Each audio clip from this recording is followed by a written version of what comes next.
Hi అండి, hello అందరు ఎలా ఉన్నారు? అందరూ బాగున్నారని అనుకుంటున్నాను.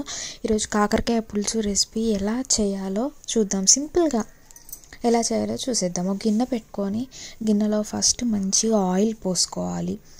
ఆయిల్ పోసుకున్నాక ఆయిల్ మంచిగా హీట్ అయిన తర్వాత ఉల్లిగడ్డ పచ్చిమిర్చి వేసుకోవాలి.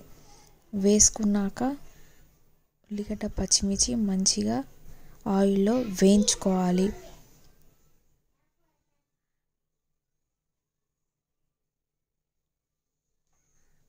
కలుపుకొని మంచిగా వేయించుకోవాలి. ఉల్లిగడ్డ పచ్చిమిర్చి మంచిగా వేగిన తర్వాత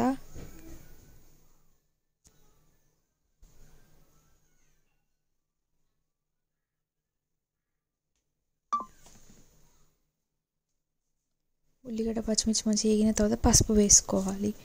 పసుపు వేసుకొని మంచిగా కలపెట్టుకోవాలి.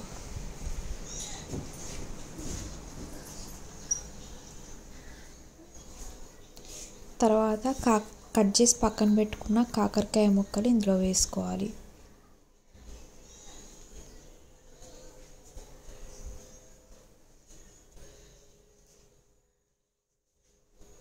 ఇప్పుడు కాకరకాయ ముక్కలు వేసుకున్నాక మంచిగా కలుపుకోవాలి.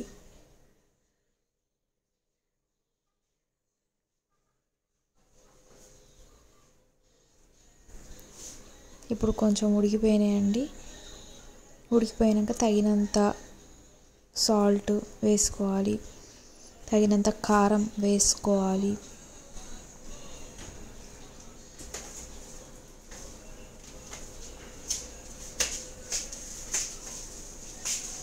తగినంత మసాలా వేసుకోవాలి.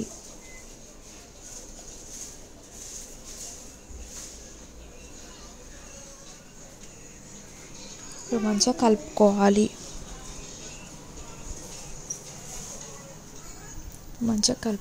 కలుపుకున్నాం కదా. కలుపుకున్నాక ఉడికినాక కొంచెం చింతపండు రసం అనేది పోసుకోవాలి. ఇందులో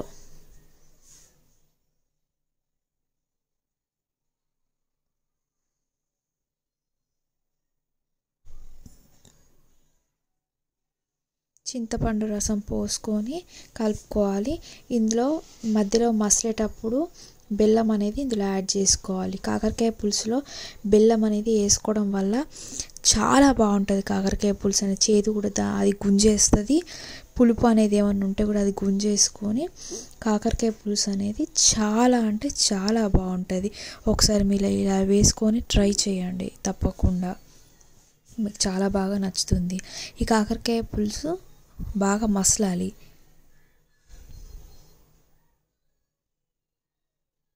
ఇప్పుడంతా మసిలిపోయింది. కాకరకాయ పులుసు అనేది రెడీ అయిపోయింది. ఇక దించేసుకోవడమే. అయిపోయింది కాకరకాయ పులుసు. ఒక లైక్ చేయండి. నా ఛానల్ని తప్పకుండా సబ్స్క్రైబ్ చేసుకోండి. నన్ను సపోర్ట్ చేయండి. Thank you for watching this video. Bye.